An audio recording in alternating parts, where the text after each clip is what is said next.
Welcome to the Unshakable Hope Podcast, where real life intersects redeeming love.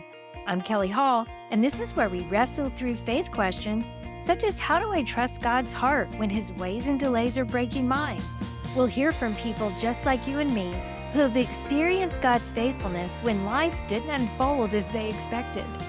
My prayer is that God would renew our hope in his word and his love through these conversations.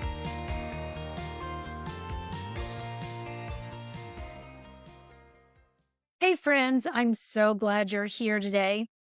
Have you ever wondered if God was mad at you or thought that his love for you fluctuated according to your behavior? My guest today went on quite a difficult journey before she discovered the truth about God's heart. She came to know Jesus as a teenager, but ended up in a cultish type spiritual environment that maligned and twisted the character of God. She experienced spiritual and emotional abuse in every aspect of her life, including her marriage.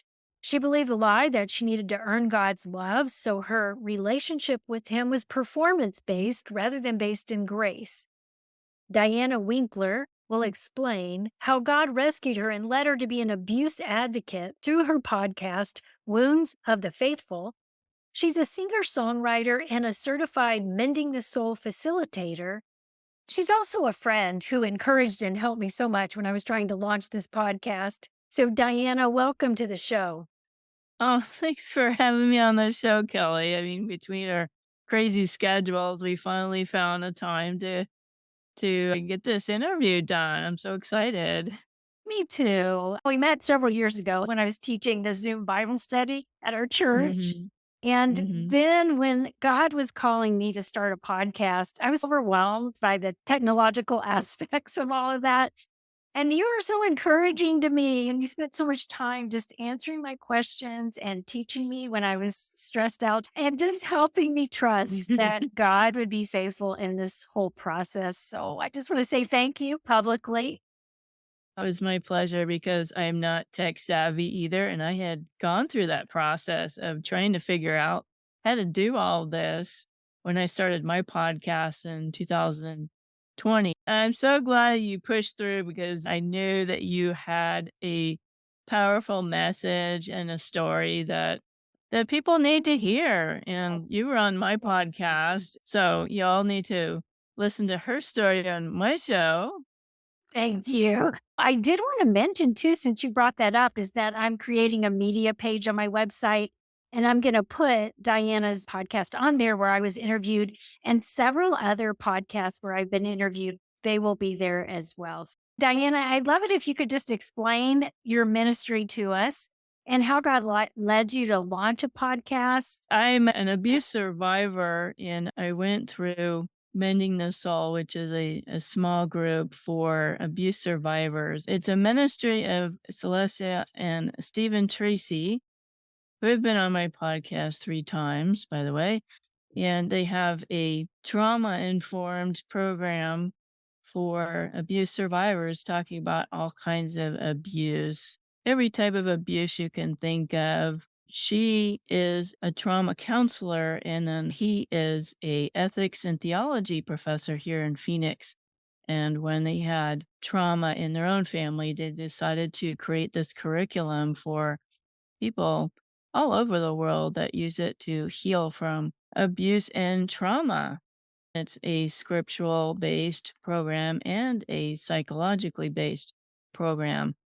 So I went through that with my church. I was so impressed with it, how God centered it was, and how it really addressed the different types of abuse. I had gone through some counseling and processing my trauma in the past, but there were some corners that were not swept out and things that I had not wanted to deal with. So going through that myself was life changing. And I decided to become a facilitator myself. Mm. I was originally doing the group in our church. And then, of course, when COVID came, we moved online. I was doing Mending the Soul on Zoom, and they were 16 weeks is the normal length of the program, but they needed more time. So we were going 18, 20 weeks. They were still in their homes and not able to leave, and they were sometimes in the homes with their abusers. After one of the classes that I ended in 2020, I decided to start a podcast. I already know a lot of people to be guests on the show. I have a message. The people in my groups, they need more resources. You wanted to provide consistent encouragement for those who were abuse survivors because they were locked down in their homes. So I love that you stepped into that place. And you have a lot of interviews on your show of people who have survived abuse and a lot of people who are educators and offer helps and resources in that arena. But you also have quite a lot of Bible study on your podcast as well. You're an abuse survivor on multiple levels. Not only did you come out of an abusive, controlling marriage, but you also came out of a very spiritually controlling church. I'm wondering if you could, first of all, just describe the types of abuse and control you endured in your marriage.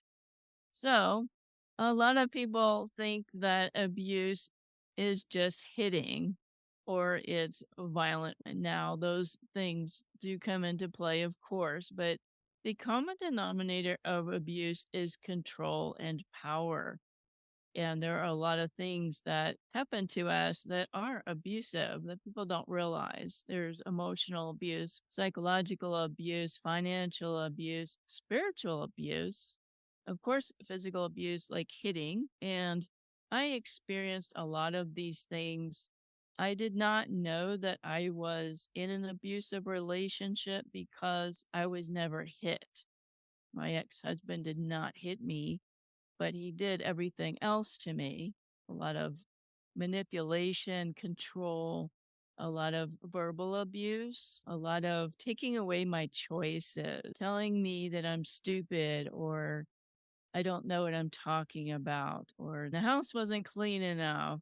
Mhm. I didn't submit enough. That was a big deal. And there was a lot of neglect going on too, as far as intimacy in marriage. He would use sex as a weapon against me, as a way to control me and use power over me. And this was all fueled by the church denomination that I went to. I was a missionary stateside for many years, 13 years, planting churches. The church denomination taught that you are not worth anything as a woman unless you are a mother and you serve a man's needs. So Wow. that is a big part of the spiritual abuse. They would take Bible verses that you are probably familiar with and they would twist them to oppress people. Wow. The cult like teachings that were at the root of all this were characterized by legalism and mind control, brainwashing kinds of things.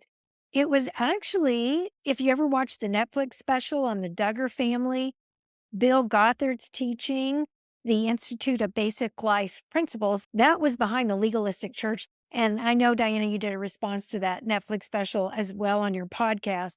So you told me earlier that a cult takes your choices away, what to wear even was controlled.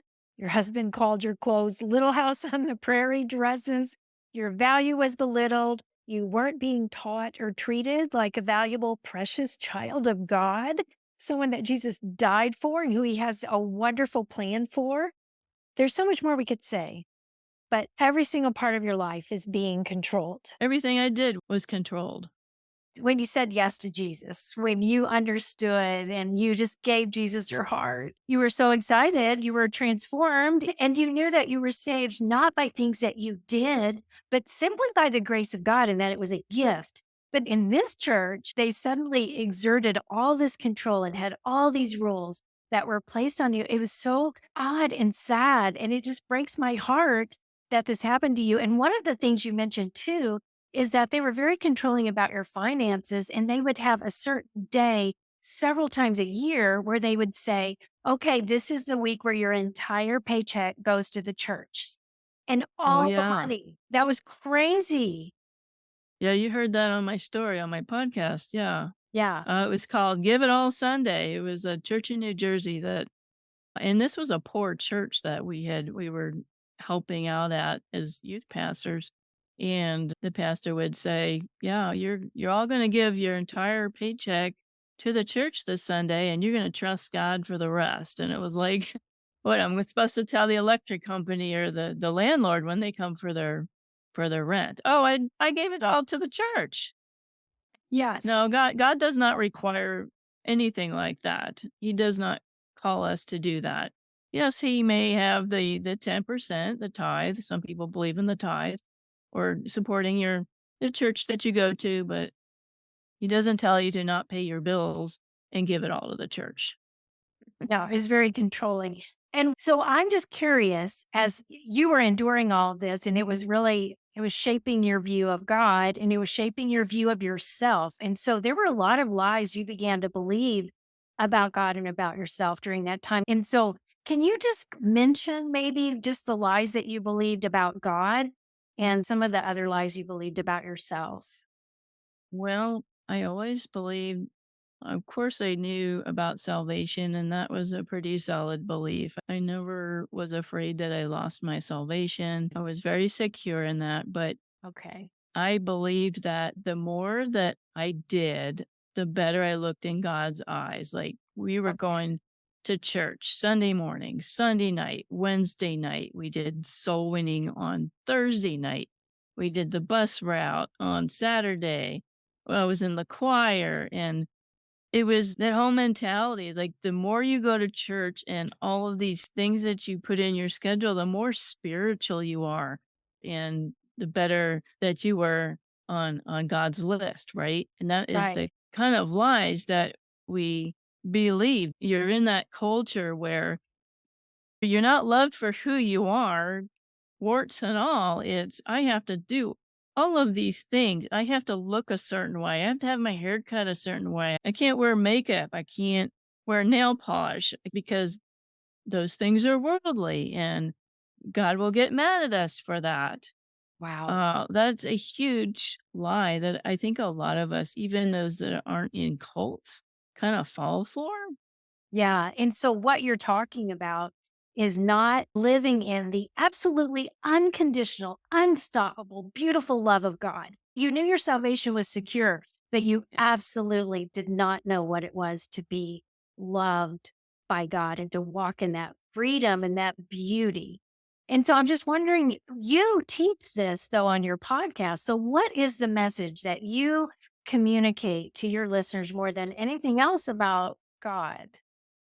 Well, I think I stayed in my abusive marriage because I believed that if I left my abusive husband, that he would no longer love me. I was still saved, but I would not be loved anymore by God. He would punish me. I would suffer consequences for leaving my abusive ex-husband. Okay, And that was it the was a big lie. lie. That was That the was a big lie. huge lie. Yeah. But I teach on my podcast and in many in the soul groups that God is not going to stop loving you no matter what. And I had to learn that the hard way when being in an abusive marriage for 13 years. There was a day that I could not do this anymore. I was, like, depressed, and I was doing all the serving on the outside, doing all the right things, but on the inside, I was depressed, and I was just a shell of a person because Mhm. being abused and my self-worth was almost nothing, Yeah. and yeah, and I know I'm leaving a lot of stuff out, but the night that I decided I wasn't going to take this anymore, it was our 13th anniversary when I went to bed crying, but I woke up the next day and I had not been reading my Bible or praying anymore. I think it was probably a good 5 years that I had stopped praying and reading my Bible, and I said, "God, I don't know what kind of consequences it's gonna be for me to leave this man, but I'm leaving before it destroys me, and you do with me what you want." And I really expected that to happen, and I called my girlfriend up who knows everything about the situation, and I'm crying. She says, "Yeah, I'm tired of you calling and telling me about this abusive man. You need to get out of there." And I'm crying because 'cause I'm like, "Oh, I don't know how because the church won't let me leave. They say it's a sin. I'll lose everything." She said, "God's not gonna stop loving you no matter what you do. Even if you do leave this terrible man, God still loves you and has a plan for you, and you need to get out of there." And that was like light bulb moment for me that, "Oh, you're right. Yeah.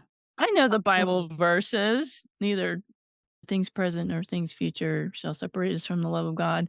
I'm probably not saying that verse Well, it's correctly, the end of but Romans 8 that yeah, absolutely nothing can separate us from the love of God, and nothing. no one and nothing can snatch us from the Father's hand. It's just so sad Yeah. to me that you lived in that abuse for so, so long, and I'm thankful for your friend speaking some Mhm. truths and breaking through the lies and how God used that to rescue you out of that place.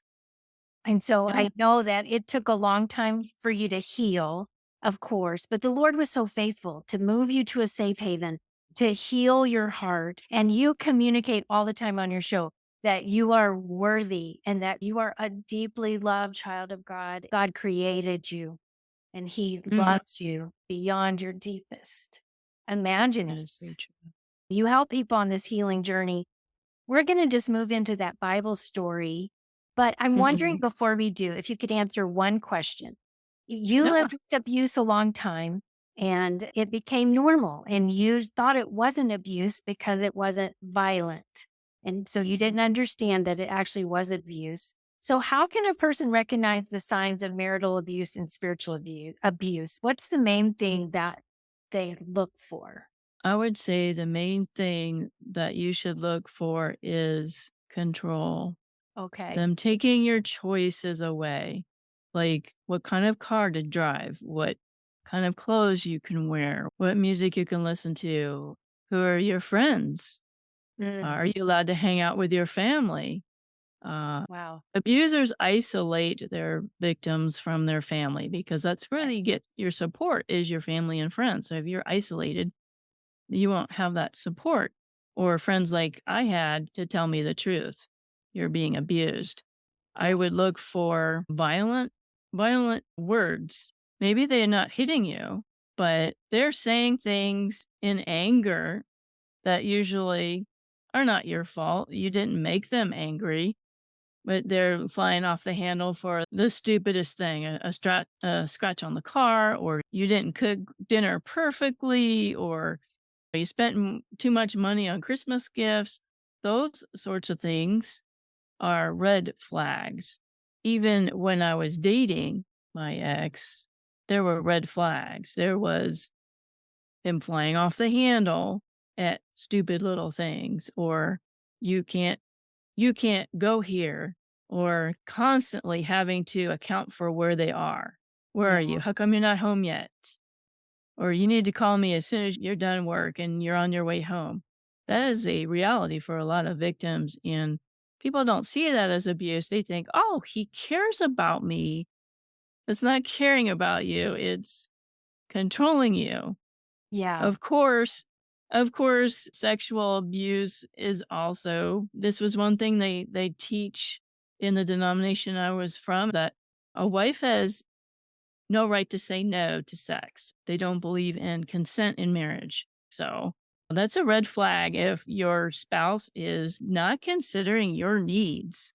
I know that you have come alongside people that have been through quite severe abuse, but I am so sorry that this has been a part of your life. I'm thankful for your ministry. What you Thankful bring. for the Lord saving me and getting me out of that. I'm so grateful for the Lord and providing a way out. And then Yes. I didn't think that anything good would have come out of this. And if you would have asked me about having a ministry today that was related to what I went through all those years, I would have thought you were nuts. Like, what? Me? Yeah. Why would I do that? God has definitely given me this ministry. Well, you couldn't even read your Bible or pray. You were so Mm, deeply wounded. And I'm so thankful to the Lord for rescuing you and healing your heart and showing you how deeply you are loved and how valuable you are to Him.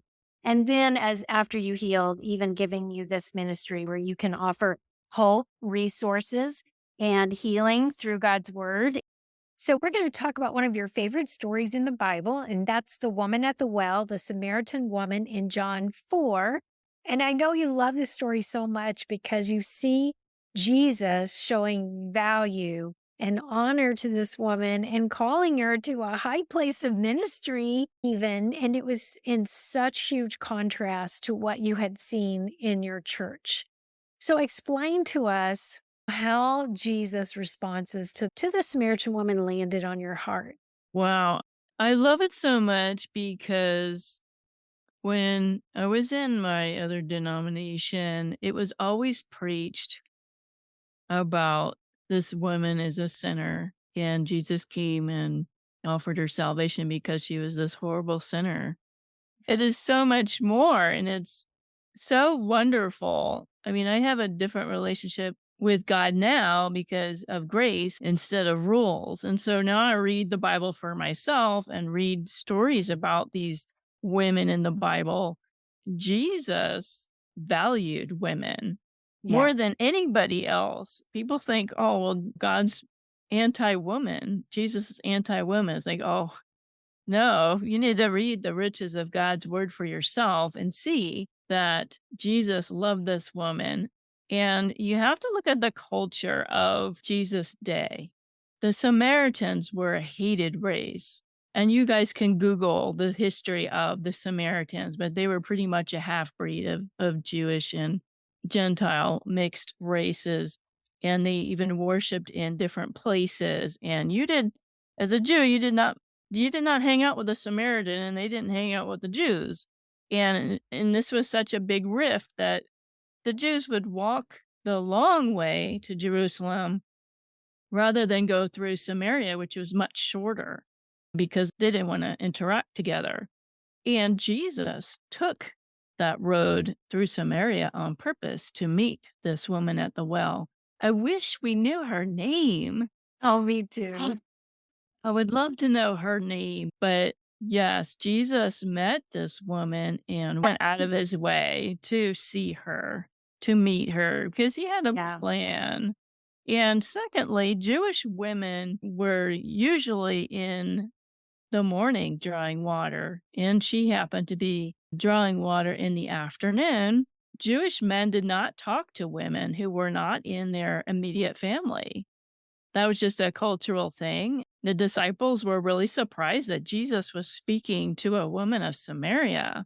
Let's talk about why she was getting water in the heat of the day. Yeah. Jesus knew that she had more than one husband.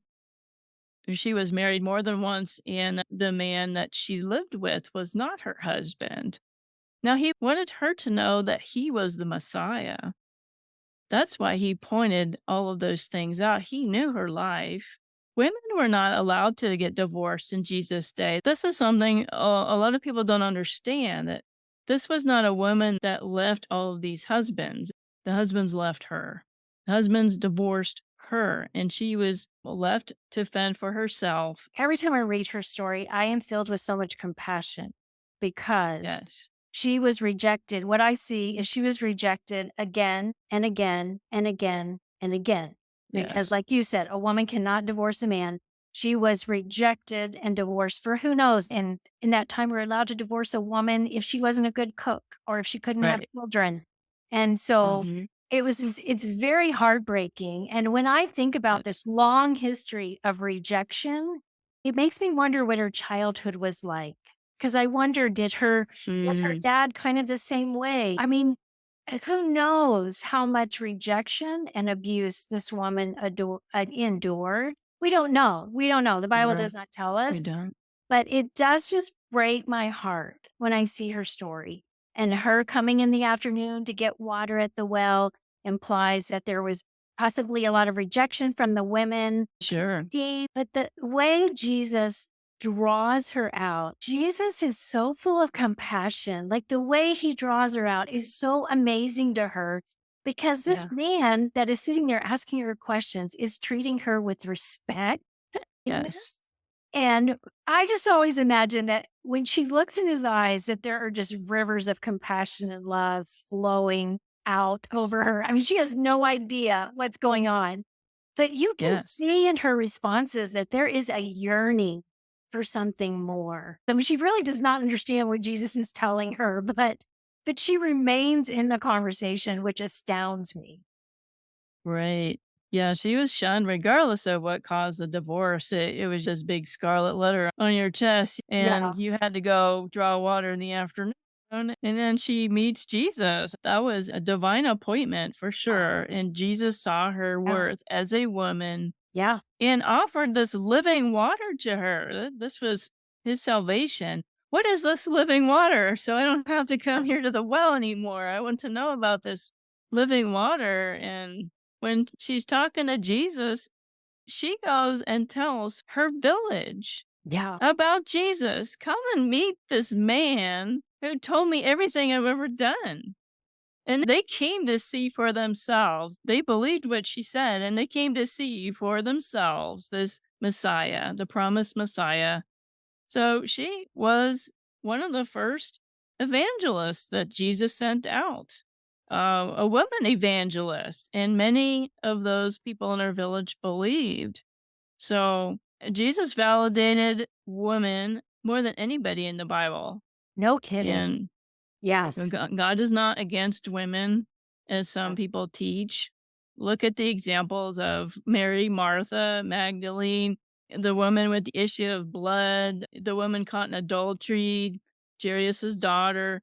I mean, Jesus spoke to them and treated them with compassion and love and like a person, not like, oh, a second class citizen.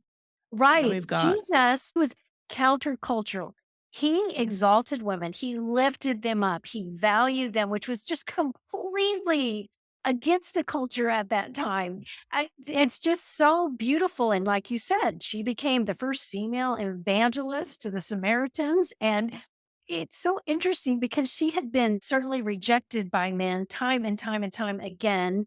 And yet she became a leader of men in this story. It is just so crazy how the men and the women in this village gave their lives to Jesus because mm, of her testimony. And the other thing that I think is so cool is that in verse 26 of John 4 is that Jesus declares out loud very clearly for the first time that he is the Messiah. I mean, he just says it plain as day. He's been quite evasive in his other descriptions of who he is at times, but he very clearly states that he is the Messiah to her. The very first time he does it so clearly is to a woman. And it's so powerful and so beautiful. yes. So that is one of the many reasons why I love this story and just rediscovering this wonderful woman. And you guys really need to visit that story yourself and some of these other women in the Bible who are valued and loved, and you are valued and loved by God.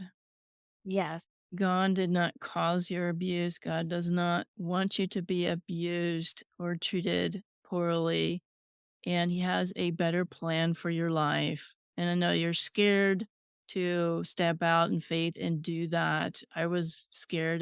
It was the hardest thing I've ever done in my whole life was to leave my Mhm. abuser. But now looking back, I'm so glad that I did. And there is help for you out there if you need help in taking that next step of leaving, getting some resources. I can help you with those resources. There's a lot more out there on the internet and groups to assist you financially if you need that or with legal advice. There are ways if you would step out in faith. Yeah. And maybe you've already left your abuser and you're just still reeling from your abuse and you don't know who you are as a believer. You don't know what you believe. You don't know what God thinks of you.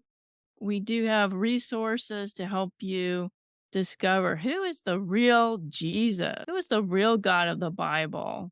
Yeah. And we can get you resources to help you process your trauma, find out what does God really think of me? What plan does he have for my life? And again, that is a challenge because a lot of people don't want to face the trauma they went through. They just want to forget it. But to move forward, in victory. We have to go through the fire, but Yeah. the Lord will be with you through that fire, and I'll be with you, and I have people that will be with you to help you through that hard transition of healing. Because it is a journey. I am not suddenly healed from everything that's ever happened to me. In fact, Kelly knows that. If things come up in my life that trigger me, Mm. but I have the tools to deal with those. I have people to support me. I have God's word. I have my pastor who supports me. I have a loving husband that cares about me and treats me with respect and love. And I want that for you. So reach out to me if you need help. If I can't help you, I will get you the help you need. I know a lot of people. Yeah, absolutely. And the name of your website? It is dswministries.org is Okay. my website, and my email is Diana, Diana, at dswministries.org. I have a YouTube channel, DSW Ministries. I have the podcast, the Winds of the Faithful podcast, and we didn't even talk about the music, but as a singer-songwriter, I write songs about healing from abuse and trauma. And I have some music on my website too. And you have It- a recording studio in your home. Diana, thanks so much for joining us today. This has been a really great conversation, and I'm so blessed to be your friend. And thanks for having me on today. Yeah, thanks for sharing your hope in a really difficult situation. If you were encouraged in your faith today, it'd be great if you'd help get the word out by subscribing, sharing with a friend, or leaving a review. I'd love to hear from you. You can reach out through my website, kellyhall.org, and pick up some free resources while you're there. Thanks for listening to the Unshakable Hope Podcast.